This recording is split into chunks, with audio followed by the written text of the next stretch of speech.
एक छोटे से गांव में एक गरीब औरत ने एक पुत्र को जन्म दिया। बच्चा सुंदर था, लेकिन सबसे अनोखी बात यह थी कि उसके हाथ पर एक नीले रंग का दाग था। गांव के बड़े बुजुर्गों और पंडितों ने इसे शुभ संकेत माना। जब पंडितों ने बच्चे की कुंडली देखी तो उन्होंने एक चौंकाने वाली भविष्यवाणी की। यह बालक 14 वर्ष की आयु में राजकुमारी से विवाह करेगा और भविष्य में राजा बनेगा। यह खबर जंगल की आग की तरह पूरे राज्य में फैल गई और अंततः राजा के कानों तक भी पहुंची। राजा को यह सुनकर गहरा आघात लगा। उसे यह स्वीकार नहीं था कि कोई गरीब और अज्ञात लड़का उसकी पुत्री का पति बने और उसके राज्य पर शासन करे। उसकी आंखों में जलन और ईर्ष्या उमड़ पड़ी। वह हर हाल में इस भविष्यवाणी को गलत साबित करना चाहता था। राजा ने तुरंत सैनिकों को भेजा और नवजात शिशु को उसकी मां से छीन लिया, लेकिन वह सीधे बच्चे को मारने का आदेश नहीं दे सकता था, क्योंकि यह उसकी प्रतिष्ठा के खिलाफ था। उसने एक चाल चली। बच्चे को एक लकड़ी के संदूक में बंद करवाकर नदी में बहा दिया। उसका मानना था कि बच्चा या तो नदी में डूब जाएगा या किसी हिंसक जीव का शिकार बन जाएगा। राजा द्वारा नदी में बहाया गया संदूक बहता हुआ दूर एक गांव की ओर चला गया। संयोग से वह एक पंचक्की में जाकर अटक गया। उस पंचक्की का मालिक एक दयालु वृद्ध व्यक्ति था, जिसका कोई संतान नहीं था। जब उसने संदूक खोला तो अंदर एक मासूम नवजात शिशु को देखकर वह दंग रह गया। बच्चे की नाजुक मुस्कान ने उसके हृदय को पिघला दिया और उसने उसे अपनी संतान के रूप में पालने का निश्चय किया। वृद्ध व्यक्ति ने बच्चे का नाम वीर रखा और उसे बड़े प्यार से पाला। वीर बचपन से ही बुद्धिमान और साहसी था। वह न केवल शारीरिक रूप से बलवान था, बल्कि उसे शास्त्रों और रणनीतियों का भी अच्छा ज्ञान था। समय के साथ वह एक सुंदर, विनम्र और चतुर युवक बन गया। गांव में सभी उसे पसंद करते थे, लेकिन वीर को हमेशा यह जिज्ञासा बनी रहती थी कि वह वास्तव में कौन है और उसके माता पिता कौन थे। वृद्ध व्यक्ति ने उसे बताया कि वह उसे नदी में बहते हुए मिला था, लेकिन उसके असली माता पिता के बारे में कोई जानकारी नहीं थी। वीर की बुद्धिमत्ता और वीरता की चर्चा दूर दूर तक फैल गई। एक दिन राजा ने उसे देखा और उसके हाथ पर नीले रंग का दाग देखकर तुरंत पहचान लिया कि यह वही बच्चा है जिसे उसने मरवाने का आदेश दिया था।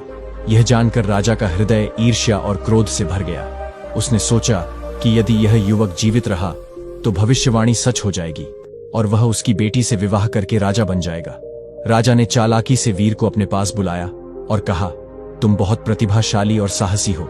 मुझे तुम पर विश्वास है, इसलिए मैं तुम्हें एक विशेष संदेश लेकर रानी के पास भेज रहा हूं। राजा ने पत्र में लिखा, इस पत्र को पढ़ते ही इसे लाने वाले युवक को तुरंत मृत्यु दंड दे दिया जाए। वीर को इस षड्यंत्र की भनक तक नहीं लगी। वह प्रसन्नता पूर्वक राजा के आदेश का पालन करने के लिए निकल पड़ा। यात्रा के दौरान वीर को रात हो गई और वह विश्राम करने के लिए जंगल में एक घर में ठहर गया। यह घर डाकुओं का था, लेकिन वीर को इस बात की जानकारी नहीं थी।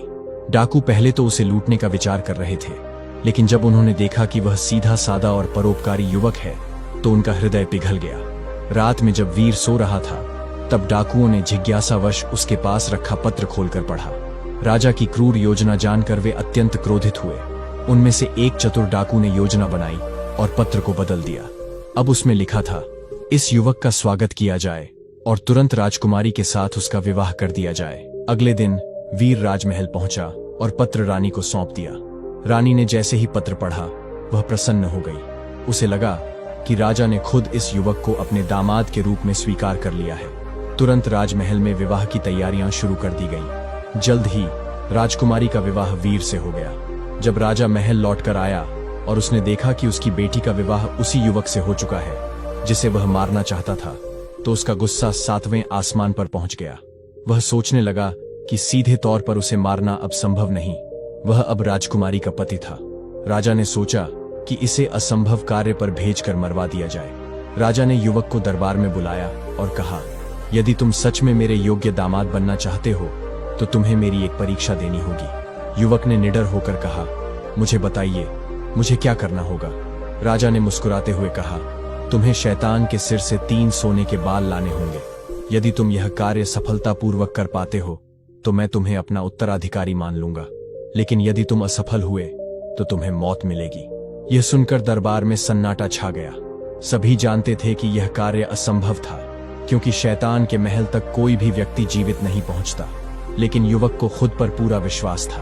उसने राजा की शर्त स्वीकार कर ली और यात्रा के लिए निकल पड़ा। राजकुमारी को इस परीक्षा की चिंता हो रही थी, लेकिन युवक ने उसे दिलासा दिया और कहा, चिंता मत करो, मैं जल्द ही लौट कर आऊंगा। युवक ने राजा की कठिन शर्त स्वीकार कर ली थी और शैतान के 3 सोने के बाल लाने की यात्रा पर निकल पड़ा। रास्ता लंबा और खतरों से भरा था, लेकिन वह निडर होकर आगे बढ़ता गया। युवक चलते चलते एक गांव में पहुंचा, जहां लोग प्यासे थे, क्योंकि गांव का एकमात्र कुआं सूख चुका था। परेशान ग्रामीणों ने युवक से कहा, यदि तुम शैतान के पास जा रहे हो तो कृपया उससे पूछना कि हमारा कुआं सूख क्यों गया है। युवक ने उनकी परेशानी सुनी और वादा किया कि वह शैतान से इसका उत्तर लेकर लौटेगा।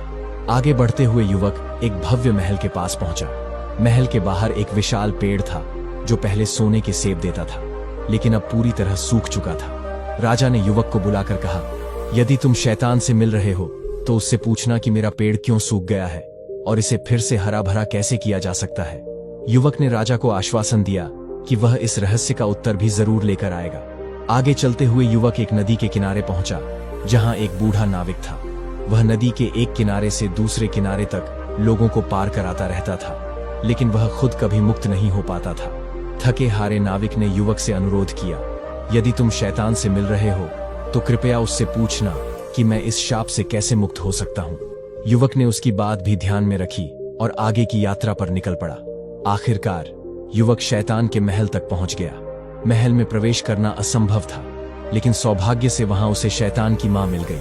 वह एक दयालु महिला थी और जब उसने युवक की कहानी सुनी तो उसे उस पर दया आ गई। शैतान की मां ने कहा, यदि शैतान ने तुम्हें देख लिया तो वह तुम्हें मार डालेगा। मैं तुम्हारी मदद कर सकती हूँ, लेकिन तुम्हें चुपचाप रहना होगा। युवक ने सहमति में सिर हिलाया। तब शैतान की मां ने उसे एक पोटली में छिपा दिया। रात होते ही जब शैतान गहरी नींद में चला गया तो उसकी मां ने उसका सिर अपनी गोद में रखा और धीरे धीरे उसके बाल सहलाने लगी। फिर उसने उसके सिर से एक सोने का बाल निकाल लिया। शैतान करवट बदलकर जागा और गुस्से से बोला, मेरे बाल क्यों खींचे? उसकी मां ने मुस्कुराकर कहा, बस ऐसे ही, लेकिन मुझे एक सवाल का जवाब चाहिए। एक गांव का कुआं सूख गया है, उसका पानी कैसे लौट सकता है? शैतान ने ऊँघते हुए जवाब दिया, कुएं में एक मेंढक बैठा है, जब तक उसे निकाला नहीं जाएगा पानी वापस नहीं आएगा। शैतान फिर सो गया। उसकी मां ने दूसरा सोने का बाल खींच लिया। शैतान गुस्से में उठ बैठा। अब क्या हुआ?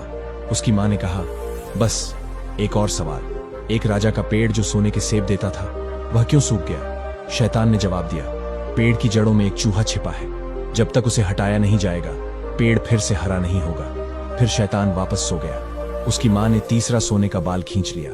शैतान फिर से उठा और चिल्लाया, अब क्यों खींचा? उसकी मां ने कहा, मुझे एक आखिरी सवाल का जवाब चाहिए। एक नाविक जो हमेशा नाव चलाता रहता है, वह इस शाप से कैसे मुक्त हो सकता है? शैतान हंसकर बोला, बड़ा आसान है।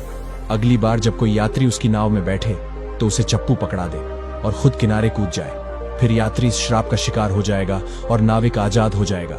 इतना कहकर शैतान फिर से सो गया। उसकी मां ने युवक को पोटली से बाहर निकाला और उसे तीनों सोने के बाल और सभी सवालों के जवाब दे दिए। युवक ने शैतान की मां का आभार व्यक्त किया और तुरंत राजा के महल की ओर वापस लौट पड़ा। युवक शैतान के महल से सफलतापूर्वक लौट रहा था।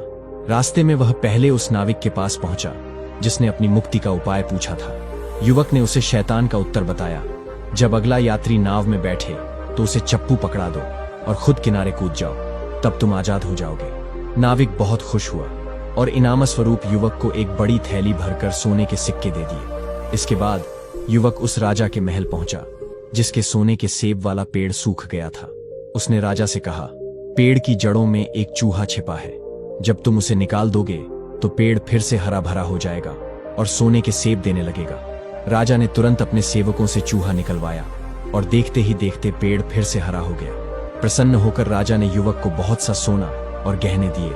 आखिर में युवक उस गांव पहुंचा जहां कुआं सूख गया था। ग्रामीणों से कहा, कुएं में एक मेंढक बैठा है, जब उसे बाहर निकाला जाएगा तो पानी फिर से आ जाएगा। गांव वालों ने कुएं में झांका और सचमुच वहां एक बड़ा मेंढक मिला। जैसे ही उसे बाहर निकाला गया, कुएं में पानी भरने लगा। खुशी से झूमते गांव वालों ने युवक को बहुमूल्य उपहार दिए। अब युवक ढेर सारे धन और शैतान के 3 सोने के बाल लेकर राजा के महल पहुंचा। उसने राजा को बाल सौंपे। राजा आश्चर्यचकित और निराश था कि युवक न केवल जीवित लौट आया, बल्कि अब वह बहुत अमीर भी हो चुका था। राजा ने जब युवक को सकुशल लौटते हुए देखा और उसके पास शैतान के 3 सोने के बाल पाए, तो वह अचंभित रह गया। उसने सोचा था कि यह कार्य असंभव होगा, लेकिन युवक ने न केवल शर्त पूरी कर ली थी, बल्कि अपनी बुद्धिमानी से ढेर सारा धन भी अर्जित कर लिया था। राजा को अब कोई बहाना नहीं सूझा। वह चाहकर भी युवक को अपना दामाद मानने से इनकार नहीं कर सकता था। राजकुमारी अपने पति से मिलकर बहुत खुश हुई। पूरे राज्य में इस बात की चर्चा होने लगी कि किस प्रकार एक साधारण युवक ने अपनी सूझबूझ और परिश्रम से असंभव को संभव बना दिया। युवक अब केवल राजकुमारी का पति ही नहीं, बल्कि एक बहुत धनवान और सम्मानित व्यक्ति भी बन चुका था। कुछ समय बाद राजा की उम्र बढ़ने लगी और वह शासन करने में अक्षम हो गया। प्रजा ने मांग की कि युवक को राजा बनाया जाए, क्योंकि उसने अपनी बुद्धिमत्ता और साहस से सिद्ध कर दिया था कि वह एक योग्य शासक होगा। राजा को हार माननी पड़ी और अंततः युवक को ही राज्य का उत्तराधिकारी घोषित कर दिया गया। इस प्रकार भविष्यवाणी सच साबित हुई। वह गरीब युवक, जिसे राजा ने कई बार मारने की योजना बनाई थी, अंत में राजा बन ही गया। इस कहानी से हमें यह सीख मिलती है कि परिश्रम, बुद्धिमानी और भाग्य के बल पर कोई भी कठिनाई पार की जा सकती है। न्याय देर से ही सही, लेकिन मिलता अवश्य है। तो दोस्तों, आपको ये